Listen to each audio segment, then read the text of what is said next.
Well, it's Christmas Eve. Hit 27 degrees last night, and at noon today we're still fogged in. It's colder than all get out. Got rabbit waters are froze up.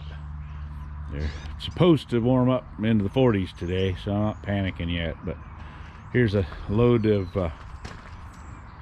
pallets that I built to send my bees to California on. I rebuilt some of them. So 4 boxes will sit on this pallet, and the forklift will put it on the truck. Away it goes. I've been working through a bunch of used equipment I got, and some of the equipment that was mine from last year. Just going through and trying to get boxes rebuilt and fixed and painted, and frames looked at and melded out if they needed, or wrapped up. I go through and make sure I don't have wax moths in them. Then I'm just bagging each individual one in construction bags. They're about 50 cents a piece, and it's not really hurting the bag, but it should keep the wax moths out, keep other debris and crap out of them. So I still got quite a bit to go through. These are the mating nukes that are going to need gone back through and cleaned up, and fix a few things on them. All these shallows I'm going to turn into mating nukes. Give them a little more space in there, because if you watched my other videos about the rundown for the year, you know, I want to give them a little more room so they can lay. I want them to lay for 9 days till they're cap and brood before I pull a queen. So I've got some more to go through. That pile there is 1 inch too tall mediums. I just got to cut the boxes down and then cut the frames down. And then here, got stuff going on. I've got a wax melter in that deal of used equipment, and the darn thing works. So I've got some frames in there. Some of them are soaking wet, and the box is being open, and they just had nasty comb in them. They had wax moth larvae in them, and eggs and everything else, and some powder post beetle in some of the frames. It's like I'm just gonna clean them and cook them. But every once in a while there's some plastic ones you have to pull out, because the plastic ones don't do so good in the wax melter. It melts the plastic too. So kind of what I got going on. There's some stacks over here getting painted. The other thing that I'm doing is I'm painting, and I have all my different size boxes will be different colors, and then I'm painting the tops of the frames the same color as the box. So when I look in here, if I've had to put a medium in, or even a shallow for some reason, maybe the queen's on it and laying, and I want to just stick her in with her brood right in a box, I can see it every time I open the box, and I come in and get it out. Remember to get it out, or at least remember that it may have comb on the bottom of it when I pick it up. And I also write things on the top of my frames. If I've got a full frame of eggs, I can put the date on it so I know when they're going to emerge. That helps me when I want to put a frame of brood that's about to emerge either into a weaker hive or into my cell builders, to boost their numbers. I can grab the right one, and it doesn't sit in there for days and days waiting to emerge. So I go through the older boxes and look for damage, which a lot of the old ones have. Like here we've got a busted out spot. That one's not too bad, it's almost just another entrance. But what I do is I come through and I pull the nail out of there, and I rip that off on the table saw and add a new piece on. This is one of them right here that I did, and you can see that I just added that outside lip on, and it's not a forever fix, but by golly, if it gets me some boxes for a little while. The other one I'm doing is, a lot of times these bottom corners where you've stuck your hive tool in and pried them open for years, they get bad and soft and rotten. So I've been going through and taking a full 1.5 inches off the bottom of those, and then just reassembling a rim on there and attaching it. If it gives me a little bit of time with some boxes, or some boxes I can move inexpensively to a new beekeeper, and help them get started without spending gobs of money. But here's a classic example of one of those. So here the bottom's bad, and I might, 1.5 inches might not even clean some of that rod up. If that's the case, I'll rip it right on up to a medium depth or throw it on the burn pile. But I've been able to clean them up pretty nicely that way. I'm getting lots of wax out of the wax melter.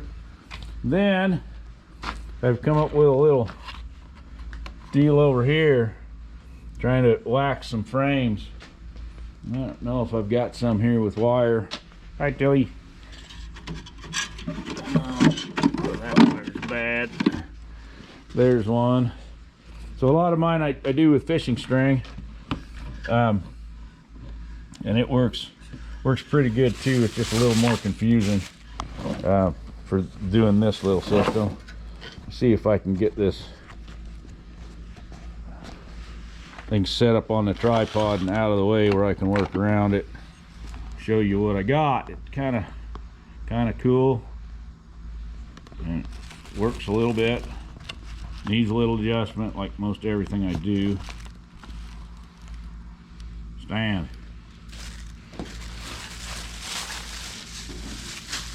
So it's got some leaky spots. I found if I put a little piece of painter's masking in there, it just saves me having wax run out all over the floor. Contains it a little more. So get it down first.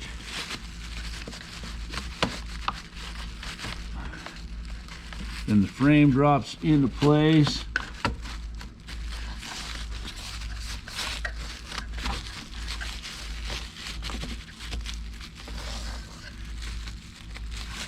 Get it all set. So I made some little silicone molds off of some pieces of regular wax foundation to get the imprint on it that I wanted. And I watched a lot of people that made these molds and were actually just, you know, making the piece of foundation. The problem they were having was it was brittle, and so when they try to go to put it in and you know, adjust and move things around, it was breaking. So that didn't work so good. So I decided I'd try it like this, where I'm pouring it right in place, and it's a little bit of a pain. Like I say, a few adjustments will probably help. But when I'm done and I pull this out of there, it's in place. So if you've ever put foundation in a frame, you know it's a pain. It takes time to get it in there and get it to stay. So what I'm doing here is pouring it right into the frame, and I think it's probably costing me a little extra wax, but it's all right. I got some wax. Pour that in. Then my other piece, there goes some wax running out. A piece of silicone goes up on top. I've got a couple little shim boards here to help me put pressure on it so I can make it as thin as I can. And then down it goes, and I put a little pressure on it. As you can see, I get a little leakage coming out around the sides. If I hold that plastic up, I get less of it. A little work, I can probably tighten this up. The problem is all the frames aren't the same size, so you get all these different size frames. You have to have a little room to adjust. All right, now I've put a little pressure on that for a minute. Now what my plans are is, at this point I'll let that set while I come back over here and wire up another frame. And this is, what I'm doing to wire them is put this fishing line in it. And the reason I'm using the fishing line, for one, I have it. For two, if I want to cut a queen cell out of there, I can cut through it and cut it off. I've run into wire before. The plastic foundation is a major pain in the ass to get a queen cell off of in one piece. So I've gone with that. You need to use about 25-pound test. I tried it with 12, doesn't work. They eat through it, and it can get broken real easy because it is exposed in a few places to get worn on. So back over here and take a look. I still see a little bit of liquid wax. We'll give that just a little more time to harden up.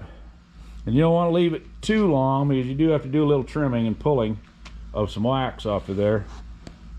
So if you let the wax get too hard, it just makes it a little tougher to do that. So we may be cool enough in here.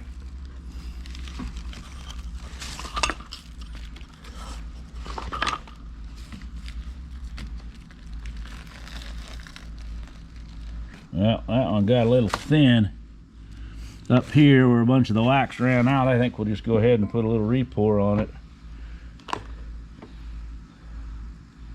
And that's the problem that I found, is that the frame is the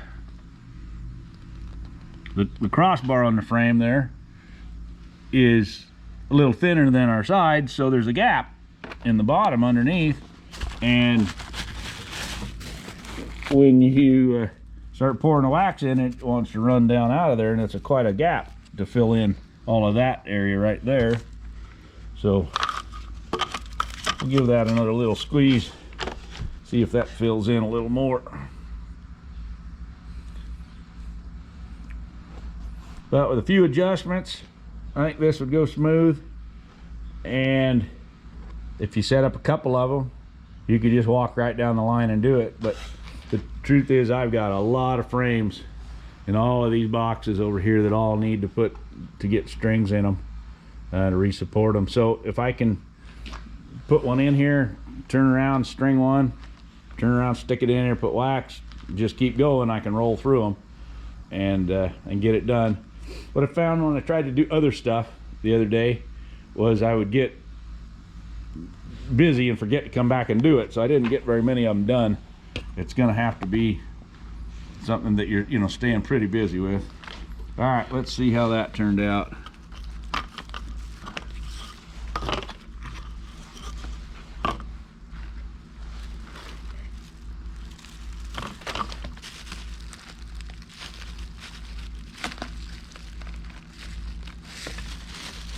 All right, wire turn loose.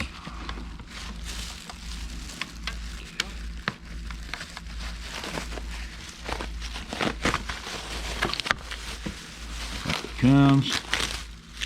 As you can see, there's a big piece of wax underneath there that pours out.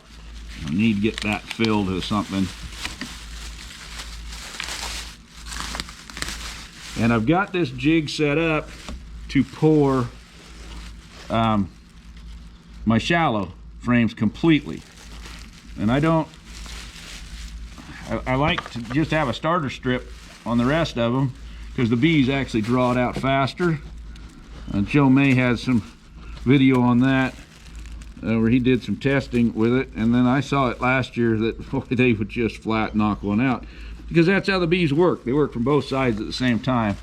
So as you can see, there's a little bit of stuff to trim, extra wax that poured around it, and when it's soft it peels off real easy.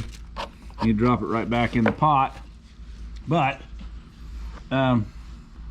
that's enough for a half of a frame to set the bees in the right direction, and build some cell the right size. When I had the little starter strips across the top, I had some in the spring that they put drone cell on everything else below it, which was fine for putting honey in, but it meant a lot of drones for a while. So anyhow, I'm gonna get closer to the wax melter because it's warm.